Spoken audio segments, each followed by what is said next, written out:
révélation qui me travaille si profondément. Je ne sais pas si vous avez jamais fait un gâteau au chocolat dans le four. Et il vous dit, je ne sais pas si vraiment il est bien temps que je sorte le gâteau. C'est un petit peu comme ça que je le ressens ce matin. J'aurais bien voulu laisser ce gâteau au chocolat cuire un petit peu plus longtemps dans le four.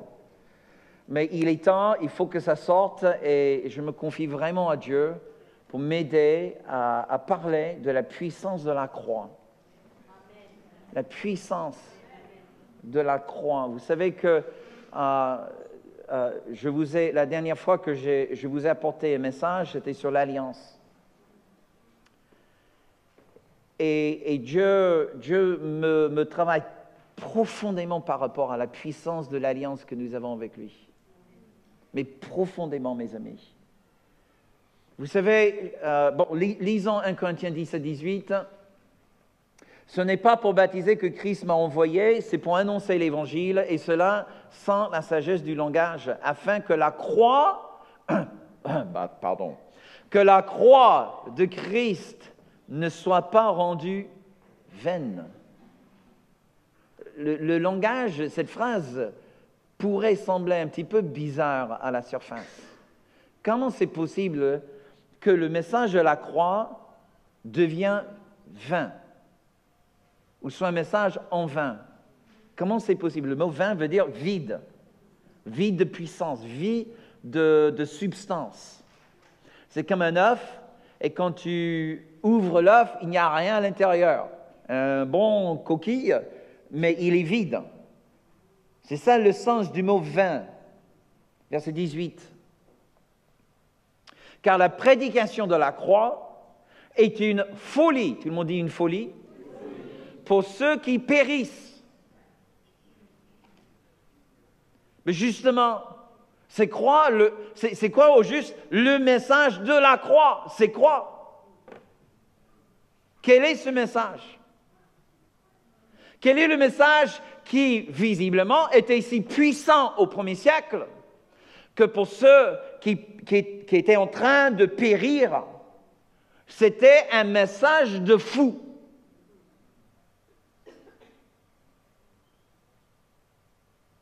Je vous rappelle que premier siècle, c'était pas le temps là où les gens portaient comme bijou la croix autour du cou. OK? Tu ne voyais pas les chanteurs de rock à l'époque de l'apôtre Paul portant une croix en or autour du cou.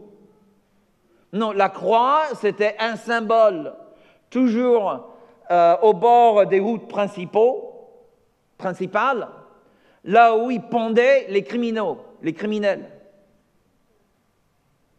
La croix était une forme de mort le plus horrible connu à l'homme à cette époque. Il fallait environ 5 à 7 jours pour mourir sur une croix. Et contraire à ce qu'on peut penser, on ne mourrait pas par la perte de sang, par l'asphyxiation, c'est-à-dire que pour pouvoir respirer, il fallait se lever sur les pieds pour prendre un souffle d'air. Donc, il suffit que les jambes deviennent fatiguées et tu ne peux plus te relever. Et parfois, il fallait 5 à 7 jours pour mourir. Les oiseaux venaient manger les yeux, ils mangeaient les parties du corps et tu ne pouvais rien faire pour te défendre. C'était une mort absolument horrible. Et là, pour ceux qui périssent, ils disent, mais vous prêchez la croix, mais c'est la folie. Ceux qui disent, la croix me sauve. Quoi? C'est du n'importe quoi, vous êtes des fous. Car la prédication de la croix est une folie pour ceux qui périssent, mais pour nous qui sommes sauvés, elle est une puissance de Dieu. Une puissance. Mais d'où vient-elle, cette puissance? Comment c'est possible que l'instrument de la mort de Jésus-Christ soit pour moi, 2000 ans plus tard, un instrument de puissance. Comment c'est même possible? Hello. Et pour beaucoup de nous, c'est un message qui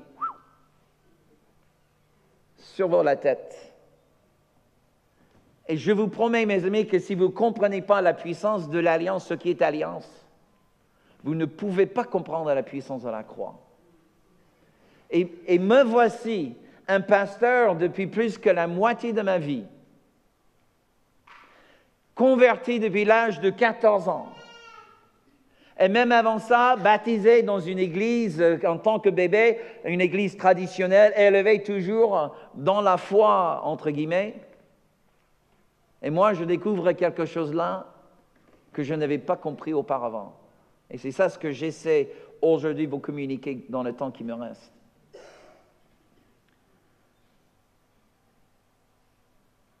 Nous avons vu il y a quelques semaines sur le message de l'Alliance, et si vous n'étiez pas là, je pense qu'on peut retrouver le message sur YouTube. Donc je vous encourage vivement, si vous n'étiez pas là, pour ce message sur l'Alliance ou les alliances dans la Bible, il faut revenir et les écouter parce que c'est vraiment la fondation. Mais je vous ai parlé de l'Alliance avec Adam, l'Alliance avec Noé, ensuite il y avait qui? Merci, Abraham, quelqu'un l'a pensé, mais bon. Abraham, ensuite il y avait la modification avec qui? Moïse, ensuite le roi David, et puis on arrive à l'alliance de Jésus. Chaque alliance divine, chaque alliance venant du ciel était donnée pour faire une chose et une seule chose. Rétablir le lien entre le ciel et la terre. Combien vous utilisez l'Internet et peut-être vous faites des appels par Internet, que ce soit par Skype ou autre plateforme? Ça vous est jamais arrivé d'être en pleine communication avec quelqu'un et puis tout d'un coup vous perdez le lien? Plutôt souvent. OK? Ben, c'est ça qui s'est passé lorsque Adam a péché dans le jardin d'Éden. Le ciel a perdu le lien avec la terre. Pourquoi? À cause de la mort. Hello. Dieu, il a fait une alliance avec Adam en l'expulsant du jardin. On a parlé de ça il y a quelques semaines. Pour rétablir le lien. Nous le savons parce que lorsque Caïn a péché, la Bible dit qu'il a quitté, ou il s'est éloigné de la face de Dieu. Qui nous montre que Dieu était toujours présent avec Adam grâce à une alliance. Pareil avec Noé. Dieu, il a fait alliance avec Noé. Et à chaque fois que le ciel décide de faire alliance, pour rétablir le lien avec la terre, il faut avoir du sang versé. Ça, c'est très important. Sans le versement du sang, il n'y a pas le lien n'est pas rétabli. Pourquoi? La Bible nous dit que l'âme est dans le sang. La Bible nous dit aussi que la vie est dans le sang. Et pendant des millénaires, Dieu, il a reçu le sacrifice des animaux. Pourquoi? Parce qu'un animal ne peut pas pécher. Et en conséquence, Dieu juge le sang d'un animal innocent. Le sang des innocents versé pour les coupables. OK? Dis-le avec moi. Le sang des innocents versé pour les coupables. C'est très important. Dieu n'a jamais pardonné quelqu'un par l'amour. Il pardonne parce qu'un innocent a donné sa vie. L'innocent a pris sa place. L'innocent a reçu le jugement pour le péché sur lui afin de laisser libre le coupable. Vous êtes toujours avec moi? OK. Vous voyez, la salle chauffe parce que vous réfléchissez tellement. OK. Ça, c'est bien, ça, c'est bien. Avec Noé, Dieu rétablit l'alliance. avec Abraham une nouvelle alliance qui est transférable à ses enfants. Dieu affirme à nouveau avec Isaac l'alliance. Il affirme aussi avec Jacob l'alliance. Il affirme avec les 12 fils de Jacob qui sont devenus les pères des tribus d'Israël. Et Dieu confirme génération après génération son alliance. On arrive à Moïse et les descendants d'Abraham deviennent une nation. Une nation avec qui Dieu a fait, a modifié l'alliance, ou on peut dire que c'était en quelque sorte une nouvelle alliance, mais plutôt une modification de cette première. Et Dieu, il a donné une ordonnance à Moïse de construire un tabernacle, selon le modèle qu'il a vu en vision sur le mont Sinaï. Très important. Parce que pour chaque fois qu'il y avait du sang dans une alliance versée, il fallait un autel. Hello. Il faut toujours un autel. L'autel est l'endroit qui reçoit le sang. Toujours un autel. OK? Première fois que nous le voyons en action, c'était à l'époque de Noé. Et la première chose que Noé a fait après le déluge, c'était de construire un autel. Il a construit un autel et sur l'autel, il a mis des animaux, il a sacrifié les animaux et l'autel a reçu le sang des animaux. Le sang des innocents est toujours versé sur un autel. Vous êtes toujours avec moi, ok? Et une fois que le sang touche la terre, le lien se rétablit avec le ciel.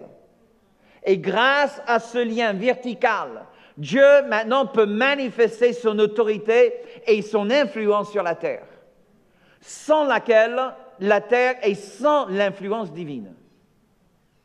Vous me suivez toujours? C'est très important, mes amis.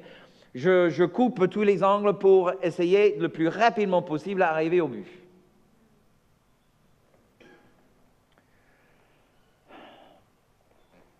Dieu, il a dit à Moïse, construis pour moi un tabernacle selon le modèle que tu as vu. Moïse, quand il est monté sur le mont Sinaï, il a vu un modèle dans le ciel. Ce qu'il a fait sur la terre n'était qu'un reflet de ce qu'il a vu dans le ciel. Le tabernacle terrestre était un modèle du tabernacle céleste. Oh, alléluia.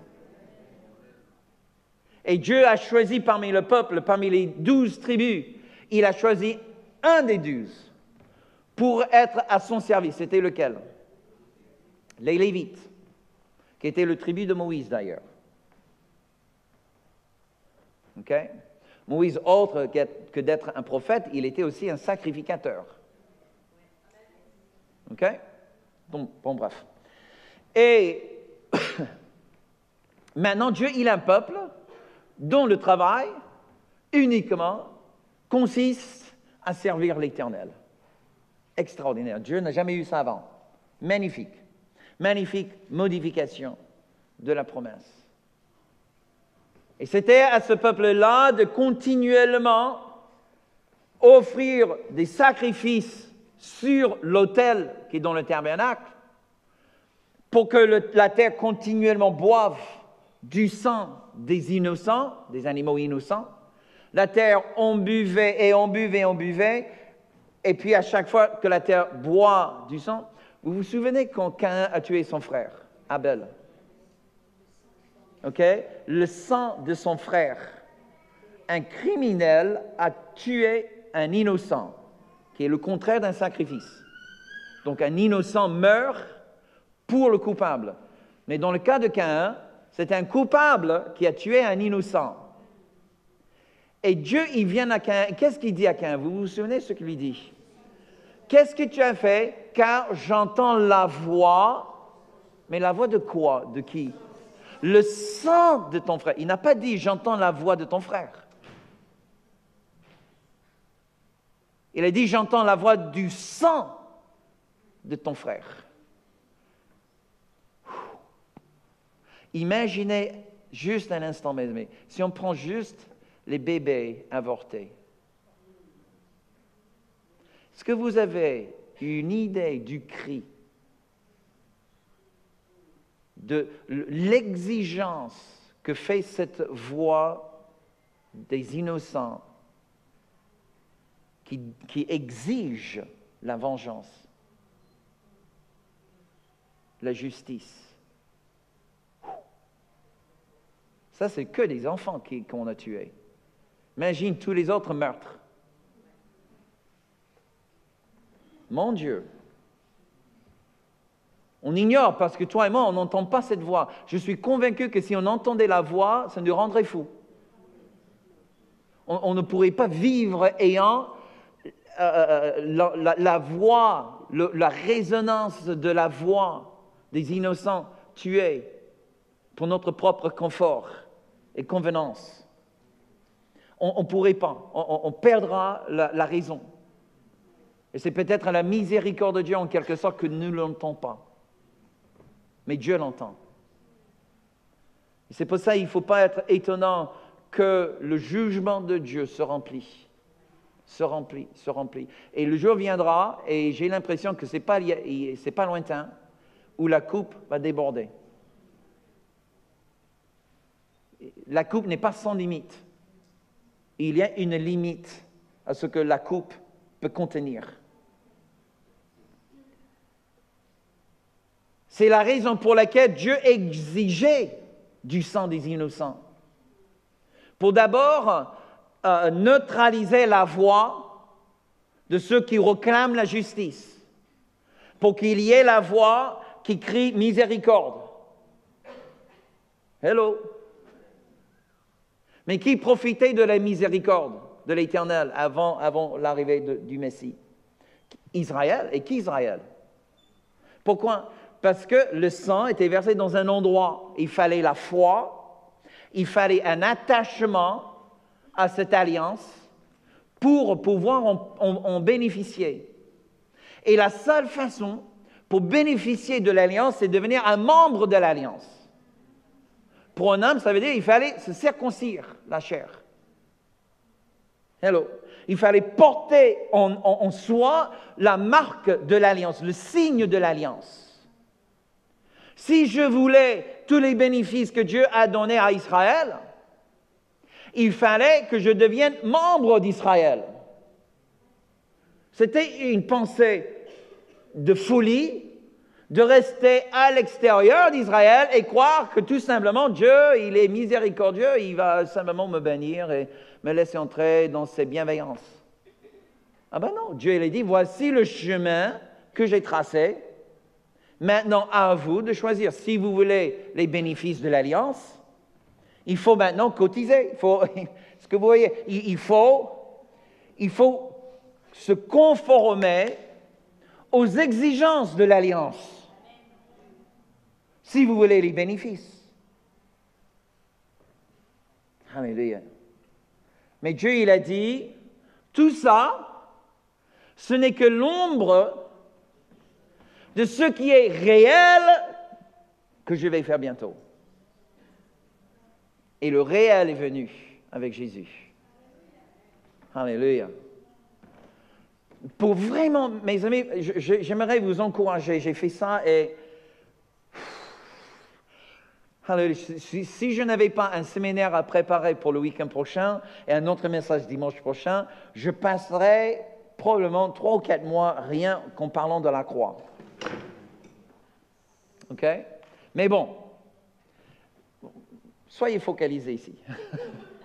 Allez, on n'a pas ce temps, on va essayer, mais je vous encourage vivement, si vous avez une Bible, de faire vraiment une bonne étude du chapitre 8 et 9 du livre aux Hébreux. Les chapitres 8 et 9 aux Hébreux.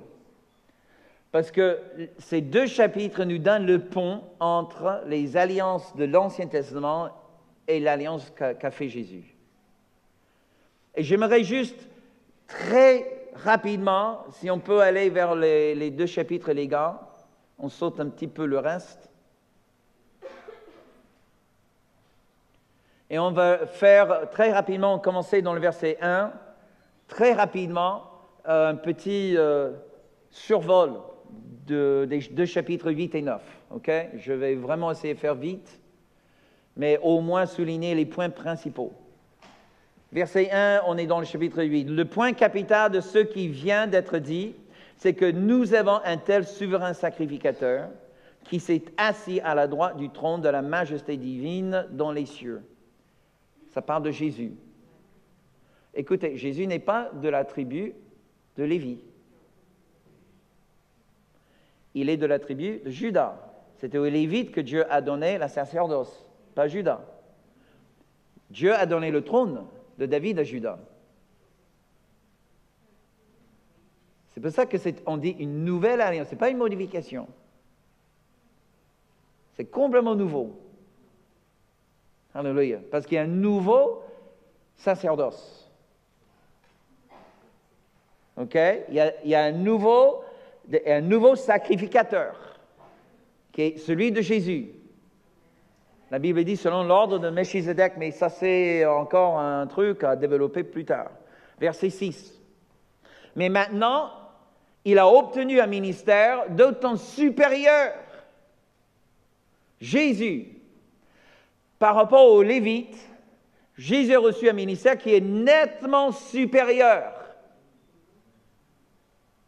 Parce qu'il est, regardez ça, le médiateur d'une alliance plus excellente, qui a été établie sur des meilleures promesses. Verset 13. En disant une alliance nouvelle, il a déclaré la première alliance ancienne. Or, ce qui est ancien, ce qui a vieilli, est prêt de disparaître. Chapitre 9 et le verset 6. Or, ces choses étant ainsi disposées, les sacrificateurs qui font le service entrent en tout temps dans la première partie du tabernacle, verset 7, et dans la seconde, le souverain sacrificateur seul entre une fois par an. Il parle de la première alliance. Non sans y porter du sang qu'il offre pour lui-même et pour les péchés du peuple. Pourquoi il offre le sang? Pour le péché du peuple.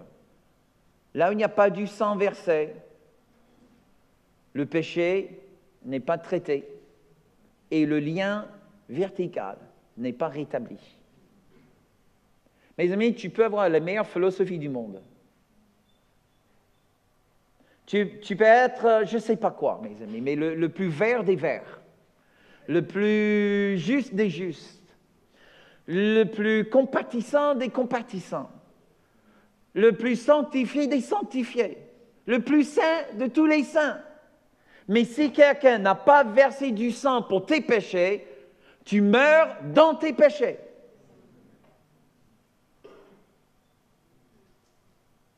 Dieu, il a dit à Adam, le jour où tu mangeras de l'arbre de la connaissance du bien et du mal, tu en mourras certainement. Dieu peut-il mentir? Non. Le salaire du péché, c'est la... Le salaire du péché, c'est la mort. C'est garanti. Il n'y a pas de débat, il n'y a pas de négociation. Personne ne peut se tenir devant Dieu le jour du jugement et dire « Oui, mais Dieu, tu n'as pas vu tous les biens que j'ai faits. » Un seul péché déclenche sur ta vie cette ordonnance que Dieu a dit lorsque Adam a péché. Combien de pommes a-t-il mangé pour qu'il meure? Pommes, je ne sais pas. C'était probablement des mangues. Parce que qui va mourir pour une pomme, quand même? Pardon, c'était une petite blague. OK. Le jour, Adam, où tu manges de cet arbre, tu mourras certainement. Mes amis, le jour où tu as commis le premier péché dans ta vie, ce décret annoncé il y a une dizaine, milliers d'années, ce décret, pouf, c'est collé sur ton front. Et tu es mort. Et tu peux faire que le bien de maintenant jusqu'à la fin de ta vie, et tu ne peux pas, par tes propres actes, effacer ce décret qui était déjà annoncé il y a une dizaine de milliers d'années. Un innocent doit mourir à ta place. Et c'est le seul chemin qui mène à Dieu. Mon Dieu. Chapitre 9, verset 11. Mais Christ est venu. Woo! Yes! Vous savez, le mot le plus merveilleux de toute la Bible, bon, à part le nom Jésus, ok? Mais le meilleur mot dans la Bible s'écrit M-A-I-S. Mais. Robert était un pécheur. Mais. Oh, alléluia. Amen. Il n'y avait pas d'espoir pour moi. Mais. Ah, j'étais perdu, mort dans mes transgressions. Mais. Wouh! Ah, j'aime trop ce mot. Vous, ça vous dit pas? Mais ouais, je trouve ça. Alors, prochaine fois que l'accusateur vient frapper à ta porte et il te rappelle tout le mal que tu as fait, toutes les erreurs que tu as fait, toutes les faiblesses toujours dans ton caractère, tu lui dis, ouais, j'ai juste un mot à te dire, tout ce que tu dis c'est vrai, mais... Alléluia. Woo!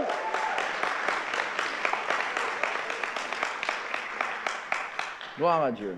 Mais Christ est venu comme souverain sacrificateur des biens à venir. Il a traversé le tabernacle le plus grand et plus parfait, en parlant du tabernacle céleste, qui n'est pas construit de main d'homme, c'est-à-dire qui n'est pas de cette création. Verset 12. Et il est entré une fois pour toutes dans le lieu très saint, non avec le sang des boucs et des veaux, mais avec son propre sang, ayant obtenu une rédemption éternelle.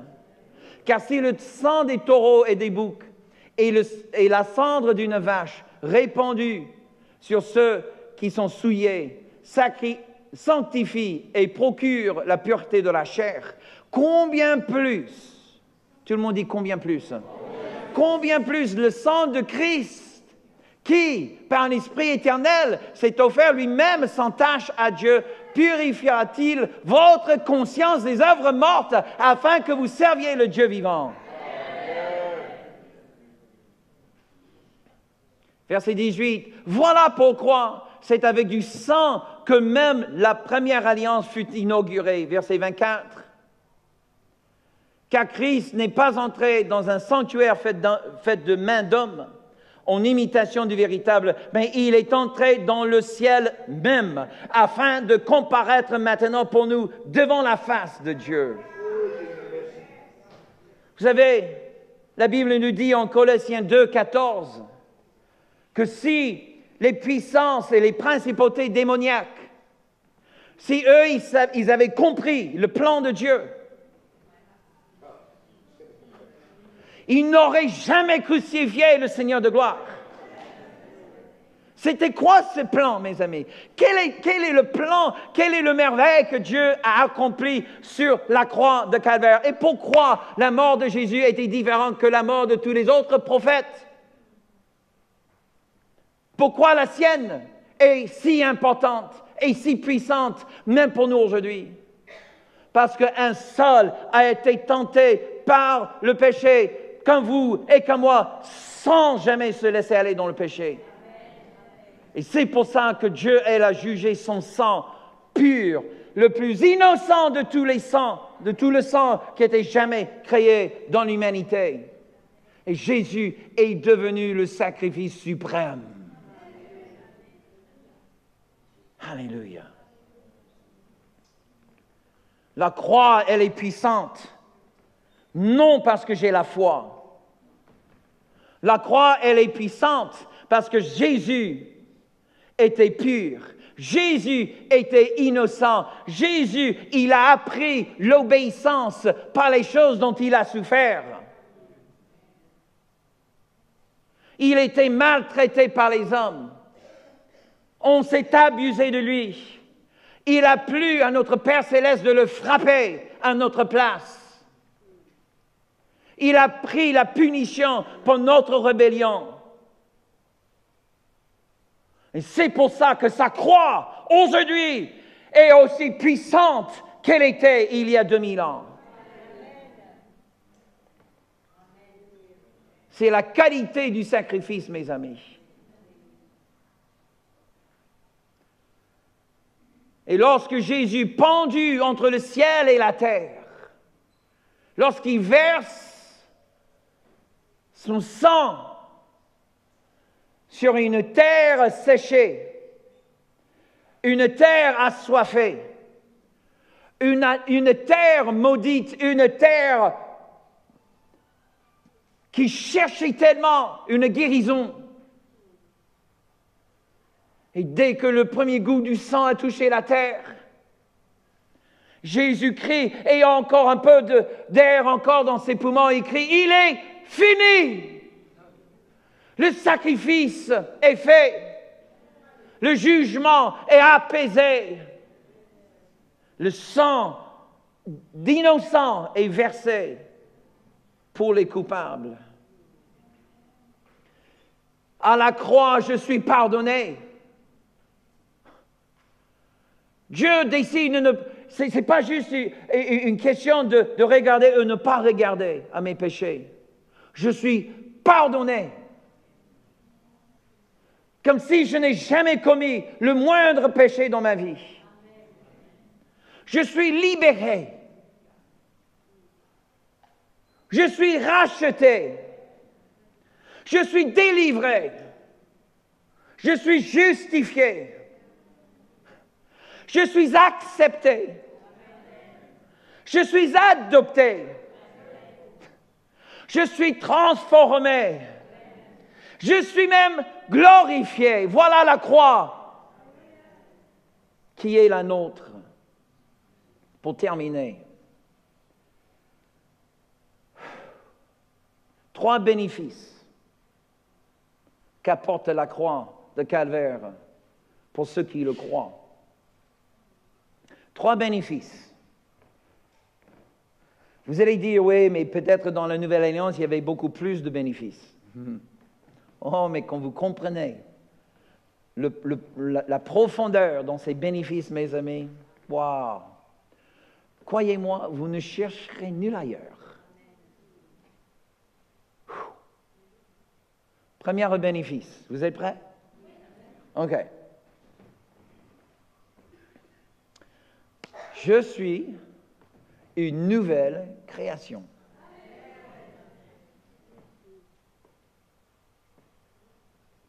Dieu ne veut pas prendre l'ancien Robert et l'amener au paradis. Ça, c'est la première alliance. On marquait la chair de l'ancien homme, mais il reste néanmoins l'ancien homme. Hello. Mais dans la nouvelle alliance, l'ancien homme, il est circoncis. Et l'ancienne nature passe dans les égouts parisiennes ou n'importe où vous faites votre baptême. Et là, ce que vous voyez, ce n'est pas l'ancien Robert. Ça, c'est le nouveau Robert. Oh, oh, alléluia. Ok, tu dis, oui, mais bon, pasteur, comprends que moi, j'ai encore des problèmes. Bon, mais je fais mon mieux. Essaye juste une seconde.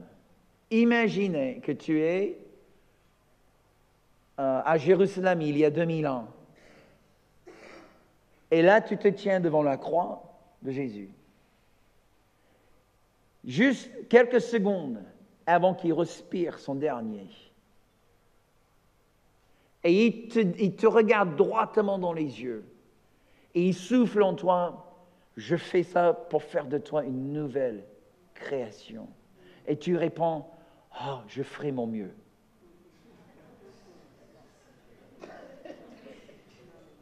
Hello. Vous comprenez? Ça n'a aucun sens.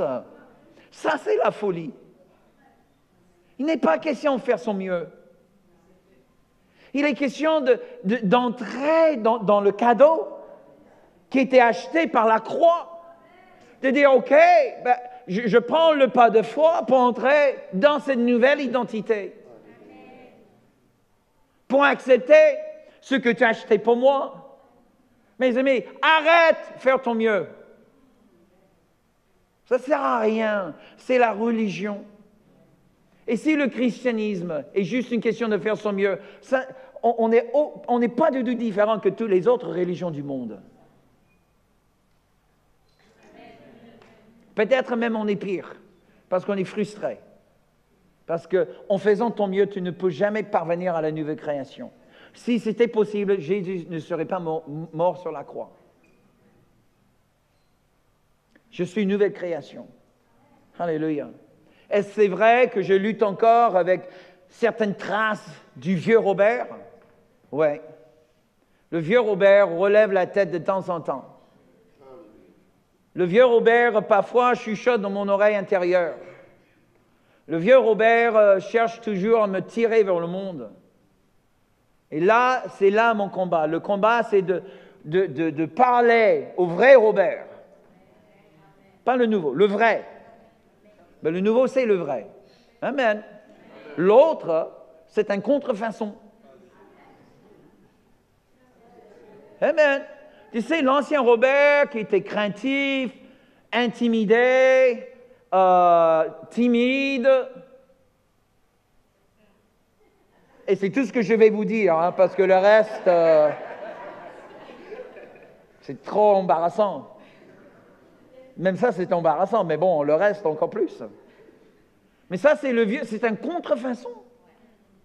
La personne qui chuchote dans ton oreille, qui cherche à te rappeler comment tu étais auparavant, c'est une contrefaçon. Tu ne peux rien acheter avec ça. Et pourquoi tu cherches seulement à le laver? Ne le lave pas! Jette-le à la poubelle! Amen! S'il y avait un cadavre chez toi et tu m'invites pour dîner ou un truc comme ça, et j'arrive, j'ai dit, mais ça sent vraiment mauvais chez toi. Ouais, mais bon, pasteur, tu comprends, j'ai ce cadavre toujours chez moi et il ne veut pas partir. Mais quand même, on va passer un bon moment ensemble. Là, je dis, mais comment tu supportes cette odeur? Mais c'est horrible. Quoi? Ben, je me suis habitué. Hello? Ton odeur, tu ne trouves pas désagréable. C'est les autres qui le trouvent désagréable. Mais tu aussi, si tu gardes ce cadavre. Amen. Mes amis, il faut qu'on se débarrasse de ces vieux cadavres. Franchement, j'en ai marre. J'en ai marre toujours de lutter comme ça. Amen. Il est temps que le vrai se manifeste, que le vrai vienne à la surface, Amen. Que le vrai finisse son message.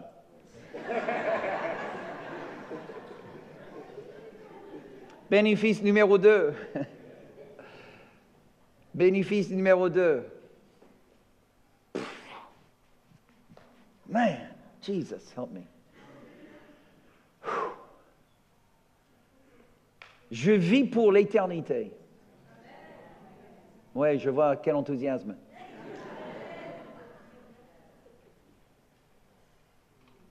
Franchement, mes amis, je ne sais pas comment le diable il arrive à faire, mais il arrive à nous focaliser tellement sur le aujourd'hui qu'on oublie que personne ne peut me tuer.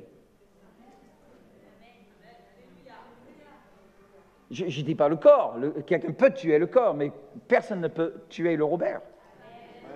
Robert, écoute ça. Et ça, je dis à ceux qui ne m'aiment pas. Si tu m'aimes pas, il est fortement probable que ta maison céleste est à côté de la mienne. Et on va passer l'éternité en apprenant à s'aimer. Voilà. Voilà. Mais si je sais que le pire qui pourrait arriver dans ma vie terrestre, c'est la mort, et que je n'ai aucune peur de mourir, trouver le courage à vivre n'est pas trop difficile.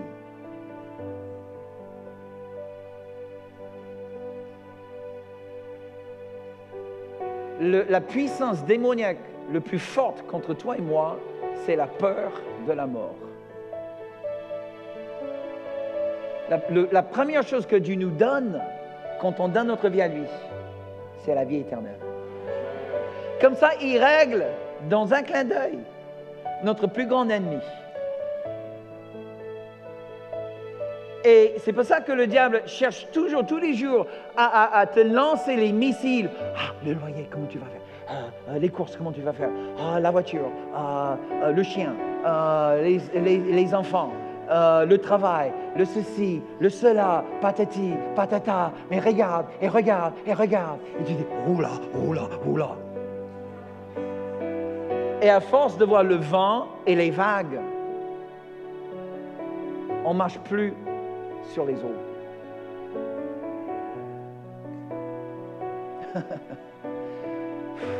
Vous vivrez à jamais. Amen. Wow! Wow de chez wow! Mais réfléchissez un instant. Soyons convaincus que le pire dans cette vie qui pourrait m'arriver, c'est la mort physique. Mais c'est mon ticket de transport dans la présence de Dieu. Woo! Alléluia! Wow! Wow! Mon Dieu, mon Dieu. Vous savez, l'onction de guérison, l'onction pour la délivrance, toutes les onctions divines que Dieu nous donne, mes amis, provient de la vie éternelle. C'est les petits avant-goûts du paradis. La raison pour laquelle toi et moi, on a du mal à entrer pleinement dans les puissances de l'onction, c'est parce qu'on n'est pas convaincu du paradis. Parce que toutes ces puissances surnaturelles proviennent de là-bas. Soyons convaincus d'abord de la vie éternelle achetée pour nous sur la croix de Calvaire. Et là, on entrera facilement dans la puissance de Dieu. Troisième et chose finale. Je suis une nouvelle création. Je vivrai éternellement. Y a-t-il une chose meilleure que ça? Est-ce qu'il reste encore un bénéfice pour moi, plus important, ou encore un supplément? Oui. Oui. Dieu fait de moi, pendant le temps sur la terre, écoutez ça, Dieu fait de moi un ambassadeur de son royaume. Il fait de moi un envoyé de chez lui. Il change dans un clin d'œil ma nationalité. Je ne suis plus d'abord américain, je ne suis plus d'abord français, je suis avant toute autre chose citoyen du royaume céleste. Je suis un étranger sur la terre. La terre qui appartient à mon papa.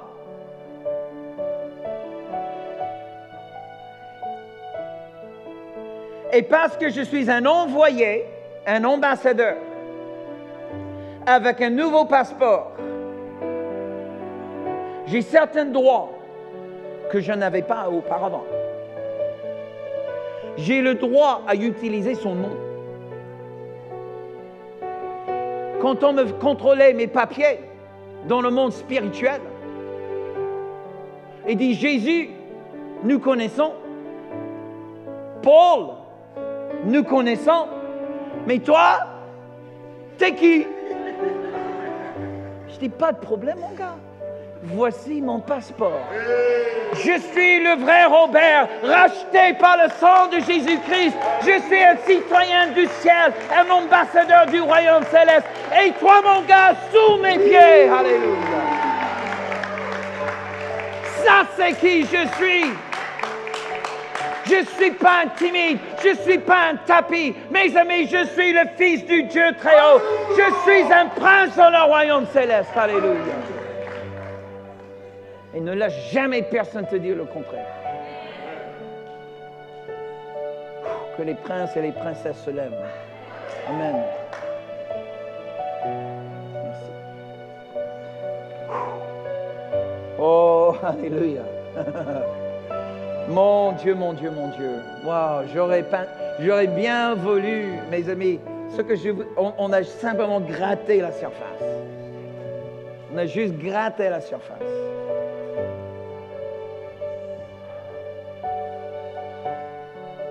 Parmi tous les messages que j'ai donnés, c'est peut-être le plus important de l'année. La puissance de la croix. Paul, il appelle ce message un scandale. Pourquoi un message si puissant peut être si scandaleux? C'est scandaleux pour ceux qui ne le comprennent pas. Et encore plus aujourd'hui. Essayez d'expliquer à ceux de l'extérieur que le sang de Jésus versé il y a 2000 ans m'en rachète aujourd'hui. Bonne chance. Il faut prouver sa résurrection avant de parler de son sang. Mais ce sang précieux. Fermez les yeux juste un instant. Et avec la grâce de Dieu, juste essaie d'imaginer que tu es là devant, devant la croix de Jésus.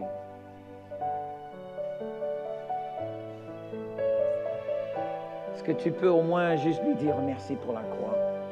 Même si tu n'arrives toujours pas vraiment bien à saisir le message, mais au moins remercie-le pour la croix. Parce que c'est notre puissance, mes amis.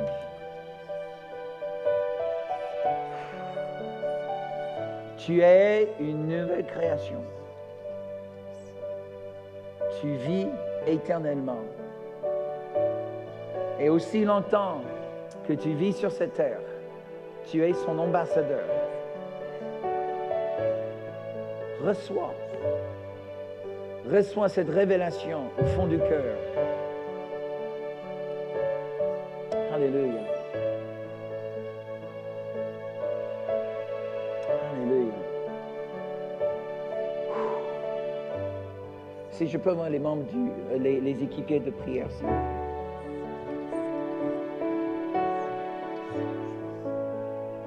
Tout d'abord, si au cas où vous êtes là ce matin et tu n'as jamais vraiment donné ta vie à Jésus, tu n'es jamais vraiment venu à la croix.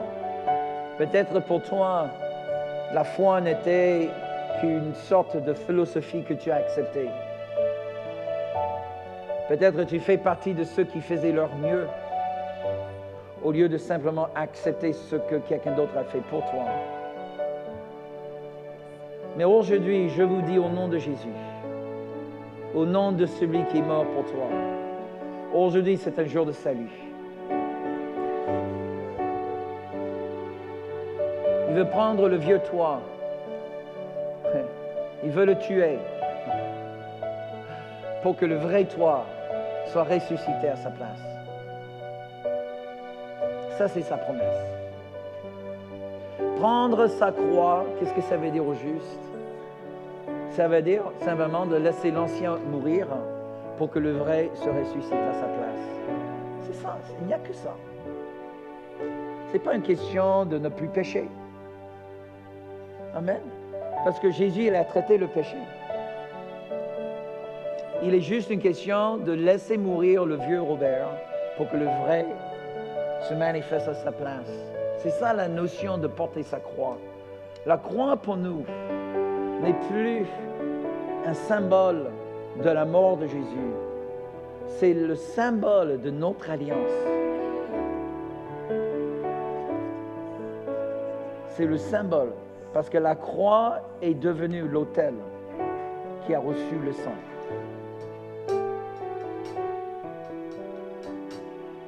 Seigneur, nous prions pour nos amis qui sont présents aujourd'hui. Et peut-être vous regardez aussi par Internet. Et ce Jésus, vous ne connaissez pas vraiment. Peut-être vous avez fait une prière, mais aujourd'hui, il y a quelque chose, une puissance qui tire sur le cœur. Et vous voulez aujourd'hui venir vraiment à Jésus. Vous voulez vraiment faire mourir l'ancien homme, l'ancienne nature, pour que le vrai, la nouvelle création se manifeste. Si c'est votre cas, quittez votre place rapidement et juste venez et priez avec un responsable. Alléluia. Ne regardez pas à droite, à gauche. Alléluia. Mais c'est un moment pour toi de dire, ma vie est vraiment entre les mains de Jésus. Ce n'est plus une question de religion. C'est une question de relation. Alléluia. Au nom de Jésus. Venez maintenant. Merci Seigneur. Et si pour toi, c'est pas forcément une question de venir à Jésus, mais peut-être une question de revenir. De dire, j'ai fait un détournement récemment. Et j'aimerais vraiment me remettre sur le bon chemin avec Jésus. Ou peut-être pour toi, c'est juste une question que tu as trop focalisé sur les choses actuelles, les choses de ce monde. Que tu as oublié que tu as la vie éternelle. Quelle que soit la situation, je ressens dans mon cœur, il y a plusieurs personnes ici et vous avez pris de la distance avec votre Dieu. Et aujourd'hui, il vous appelle. Il vous appelle. Quitte ta place maintenant, viens sur le devant et juste prie avec un responsable. Pendant qu'on chante, pendant qu'on loue le Seigneur pour clôturer le culte, nous voulons recevoir des gens qui ont vraiment besoin aujourd'hui de marquer ce moment et dire, Jésus, ma vie est entre